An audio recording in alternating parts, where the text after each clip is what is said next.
Hello, Manson students! Today we're going to be learning about the red zone. So get your packets out if you have not done them yet. If you have, great, you can follow along with me to learn about each of these different scenarios. We're going to just focus on this part of your packet today. It has these four pictures and the words above that I will read to you. It says feeling red means feeling out of control. It is unexpected to have red behaviors at where? Before we do that, though, we're going to take a look at the other zones to remind us of what those behaviors look like first. And then we will come back to this part of our packets. Red zone behaviors. We're going to talk about what is expected and unexpected for red zone behaviors. Remember, none of the zones are bad. Everyone has feelings from all of the different zones. And that's something that we all have sometimes. Everyone does. Grown-ups, kids, and sometimes even pets have red zone feelings. Behaviors, however, are sometimes unexpected, and we need to learn about when red zone behaviors are unexpected so we can learn what to do. Let's talk about the four different zones before we get really into our red zone so you guys can remember what we've learned so far. Blue zone, remember, is when our bodies and our brains are moving a little slow. We're feeling sluggish and down. You might be feeling sad or, or sick or sleepy, like this cute little monkey here, or this little girl. Let me move my face. This little girl is feeling bored. These are all blue zone feelings. Some behaviors that you might have in the blue zone are crying or sleeping or laying down like this or zoning out. Have you guys ever done that before where someone is talking to you or you're supposed to be listening or paying attention to something and your brain is somewhere else? You are thinking about what you had for breakfast that morning. Maybe you're looking outside, but your brain is not doing what it's supposed to do. That is when you are in the blue zone. Green zone. Green zone is where we want to be for school. It is when we do our best work. Green zone feelings are happy, like this little baby here, focused, like these boys here reading this book. They are paying attention to what they need to be paying attention to, and they are really invested in it. Or this girl is also focused. She is paying attention. She is ready to learn and do what she needs to do. She is concentrating. And these kids are also calm. Their bodies and their brains are calm. They are not wiggling around. They're not being silly. They are focused and doing what they need to do and feeling good about it. That is green zone.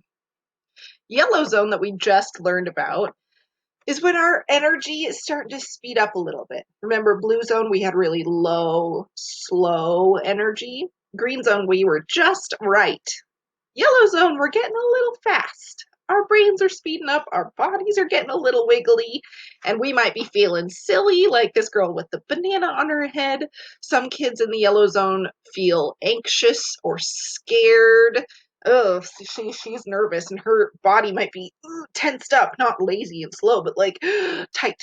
And this boy here is feeling worried. He's like, oh, I don't know how I feel about that. My brain is starting to think about what might happen. And this little girl is feeling worried too, or anxious. Those are yellow zone feelings where our brains start thinking a little faster, but it's not in a helpful way. And our bodies might feel tight or wiggly, and it's not usually in a way that's okay for where we are if it's unexpected. Sometimes, though, remember, these feelings and behaviors are expected. Like if you are in a haunted house, yeah, you would be expected to be a little scared.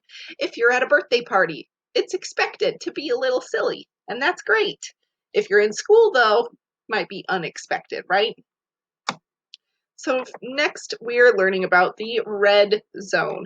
The symbol for a red zone looks like a what? Have you seen a symbol that looks like this shape before, this red shape? Whoops. Yeah, it looks like a stop sign. Stop.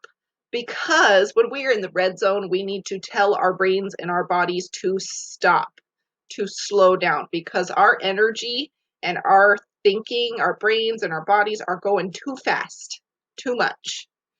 You might be feeling angry, like this boy, or so excited or so crazy that you are out of control, like this girl. You might be feeling aggressive or out of control, like these kids, with how angry they are. Those are red zone feelings. And again, red zone is not bad. Everyone has angry feelings sometimes. We all have angry feelings. We all have super excited, silly feelings. It happens. But there are times when behaving like those feelings, like being aggressive or yelling like this girl, is not okay. It's unexpected. So let's learn about that. Red zone behaviors. Take out your packets. You guys see on your packets that there is a little picture of a party, right? What happens if we have red zone behaviors at a party? You're at a birthday party, you're having a great time, and then Susie over here starts yelling and throwing and shoving. What do? Oh my gosh, that's unexpected, isn't it? That's not what we normally see at a birthday party. Usually people are pretty happy and having fun. If someone is angry and throwing things and yelling, that's not what we normally see. That's unexpected. So we can circle that one on our packets. Next example. At school. You guys are at school, you're doing your work, everyone's in the green zone and doing what they should be doing, maybe quiet reading, and then Susie gets up because she's feeling angry about having to do her reading. She throws her book on the ground and starts yelling at the teacher. What happens? Uh-oh, that means Susie maybe needs to stop, take a brain break, and calm her body down, because she is doing what is unexpected. It is not expected to throw and yell in our classroom. So what we need to do is when we have angry feelings in school, we need to find a way to calm our bodies down so we can get back to green. Even if you don't get back to green, we can find ways to calm our bodies down enough to not have red behaviors, even if we feel angry. We'll learn about that in a minute. The next example is at a grocery store or any kind of store. Maybe you're at Walmart, maybe you're at Target, wherever you go to the store with your family. Might have been a while because we're all currently trying to stay safe. But if you've been to a grocery store, you know what it looks like. You know what you're supposed to be doing, right? What do we do in a grocery store? We follow our mom and dads. We follow our brother or sister, whoever is the grown up we're with. We are maybe listening to what they tell us, being quiet, not touching. But Susie comes in and starts throwing things. She's grabbing things off the shelves and throwing them and yelling. What do you think's going to happen if Susie does that? If she was a kid, her parents would probably take her out of the store because it's not okay. We do not yell or throw things in stores. It is unexpected. Go ahead and circle that one on your packet. The last picture is of a playground, just like the one we have outside. Let's pretend. This kind of looks like our playground, a little bit, same colors. We're outside playing, having a great time with our friends, playing Lava Monster or tag. And then Susie comes over and starts yelling at everyone, saying, "You're being unfair. And maybe Susie's even being a little mean, making fun of people or shoving, and then it's just not fun anymore. Do you want to play with someone who is yelling and shoving? No, that's not fun, and it's mean. So that is another unexpected place to have red zone behaviors. Let me ask you something though. Have you ever gotten mad on the playground? Maybe. Could be hard to remember, but I know I have. Remember when I was little in elementary school. I was playing Foursquare with some friends. And we have Foursquare outside. It's the squares that are painted on the ground that you play with a ball. And I was playing with a friend who decided that the rules that I knew were different than the rules that she knew.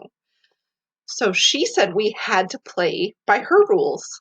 And then I was out because I wasn't following those rules. Oh, gosh, that sure made me feel mad. I was definitely feeling red zone feelings when that happened.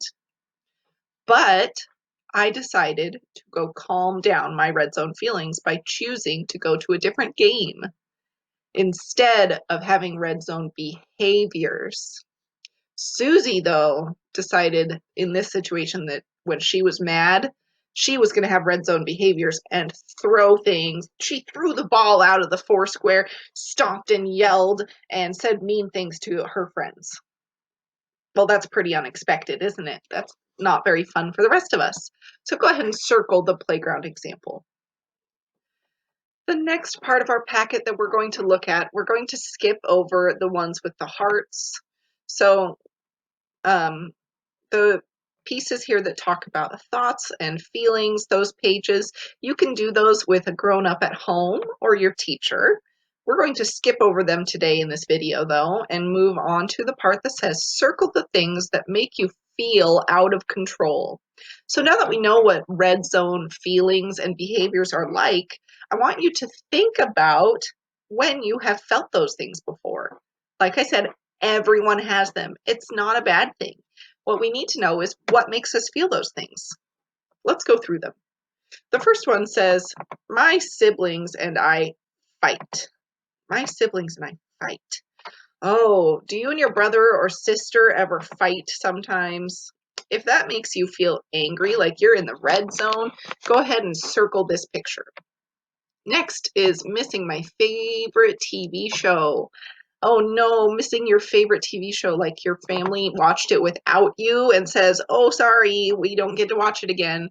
Does that make you feel angry or upset? Circle that one. Loud noise. Loud noises. Do loud noises like fireworks or yelling or loud music make you feel upset? Circle that one. Losing a game. If you're playing a game with your friends or your family and you lose, uh-oh, does that make you feel angry? Circle it. Being told no. Your mom or dad or teacher says, no, you can't do that. No cookies for dinner. No candy right now. No playing video games till after your homework. If that would make you angry, circle this picture. Feeling left out. Let me give you an example of this. You are out at recess playing basketball and you notice your friends playing basketball. So you say, hey, do you want to play together? And they say, no, we're going to play by ourselves. Oh, this person looks like they feel left out. If that would make you feel angry or upset, circle this one. Or red zone. Yep. An adult gets mad at me. Oh boy, if a grown-up gets mad at you and that makes you feel mad, circle this picture. Next says having a change in schedule. A schedule, boys and girls, is something that we follow every day. You know how in the morning when you come to class, you go through your calendar for the day? Your teacher tells you what you're going to do. You're going to do calendar and then math and then PE and then reading and then lunch and then home, or whatever your normal schedule is. The things that you do every day, that you follow every day, that is your schedule. If something has to change in your schedule, that can sometimes make people upset and mad. Like if you were told you were going to have music today and you were really excited about that, but now you have PE, oh no, that's different. If that would make you upset, then circle this picture. Moving, the next one says not being first. Uh-oh, maybe you're not first to the drinking fountain, or you don't get to be line leader that day. If you don't get to be first, does that make you mad? If it does, circle this picture. Next, getting up in the morning. Oh, you just got up. Your mom or dad says, time to go to school, get ready, wake up, and you have to get out of bed. Sometimes that makes us feel upset and angry, frustrated. If that's you, circle this picture. Last one is having to clean my room. If you get upset when someone tells you to clean your room, then you can circle this picture right here.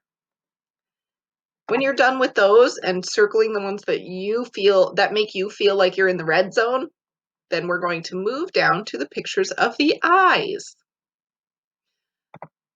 Red zone feelings make us have different faces. Do this with me. Make your angry face. What does your angry face look like? Now, do you see those eyes, the ones that you're making right now, anywhere on this page? If yes, circle them. Let's take a look. This one, his eyes look like they're a little closed. His eyebrows are close to his eyes. They're moved down like this. I would say those look like angry eyes, huh? This one too, his eyes are wider, but his eyebrows are still squished together so much that his nose is wrinkled. That shows me, because his eyebrows are doing this and his eyes look really angry, that he is in the red zone. This picture too, his nose is wrinkled because his eyebrows are in that shape that where they're facing down and they're big curved like this. He looks angry. And then this picture, does this person look angry? Are their eyebrows moved down like this? No, they look relaxed and calm, so we do not circle that picture. Next page has mouths on it. Which mouth on here looks angry? Which one of these? They all have their mouths open. We can see all of their teeth, but I'd say two of them are angry. Maybe three? I'm going to say two. Two look angry. Which ones? Let's take a look at this first one. You can see this person's mouth is kind of rounded down, right? See how the corners are lower than their upper lip? They're moving down like a U. That makes them look like they're yelling, huh? Because their mouth is really wide. You can see their teeth, and their mouth is in an upside down U shape like this. That to me looks like yelling, which is a red zone behavior. Circle this. This person has their teeth together, so they're not yelling, but their mouth is in an upside down U shape, like I said before, and that looks kind of angry, huh? Circle this one. This one, this baby right here with missing teeth, their mouth is not in an upside down U shape, it's in a right side up U shape. You can see it's kind of like this. That looks more like a smile, doesn't it? You can see their smile lines, their mouth is in a U shape, and their teeth are showing. That is a smile. We do not circle that one. They are not in the red zone. What zone are they in, though, if they're smiling? Right, the green zone. Last picture, this person. This one's a little tricky because their mouth is kind of like this first one that looks angry, but it looks a little different, doesn't it? They have a straight across upper lip rather than an upside down U. And their mouth is kind of like this one too. They might be yelling, but they might also be really happy. Like this. So I would say we don't circle this one. But I could see why it might also look like an angry face. If they had angry eyes with that mouth, I'd say they were angry. But with just the mouth, they look happy. Now, the last thing you guys are going to do for me on your Seesaw pages, when you're done with this picture, I want you to post it. I want you to show me what your face looks like when you are in the red zone. Draw a picture and then post it as your response on Seesaw. And before we go, let me read you some of these ways to get back to green. And we're going to learn a ton more this year, but this is our last chance to learn about red zone, so let's read these first together. It says, getting back to green. I can think about expected behaviors. So remember that sometimes we have unexpected behaviors when we're in the red zone, and we need to learn how to calm our bodies to do what is expected. So if you're in the red zone and you're feeling angry, think about what you should be doing. What does your teacher want you to be doing right then? What does your mom or dad want you to be doing? Your babysitter? What is expected right now? Sitting in your seat, or listening to the teacher, or playing quietly in your room, whatever those things are that are expected, think about that and how you can do those. Which ones you think you could do. I can think about the size of the problem. This isn't something we've learned yet, but we'll learn it soon. The size of the problem means, is it a small problem that is something you can handle all by yourself? Or is it a big problem that's something you need a grown-up's help with? That's something you can think about when you feel angry. I can take 3 deep breaths. We've learned how to take deep belly breaths together, and that's a great way to help your brain and your body slow down so you can get back to green. You can also talk to an adult or a grown-up. They can help you work through your big red zone feelings. You can listen to some nice music. You can hit a pillow because that's a safe way to get out some of those red zone feelings. Or you can count from 1 to 10, which I know you guys have been practicing. So that's another great way to help your brain take time to slow down and think without having big angry behaviors. Okay, guys, next time you see me, we will be reading a book called A Little Spot of Anger, and we will learn some other ways to help calm our angry feelings. Today, we learned about the different behaviors that we can have in the red zone and when it is unexpected to have those. I hope you learned a lot, and remember, it's okay to have any of these feelings. We just need to learn what to do to get ourselves back to green. See you next time, and thanks for joining me. Bye!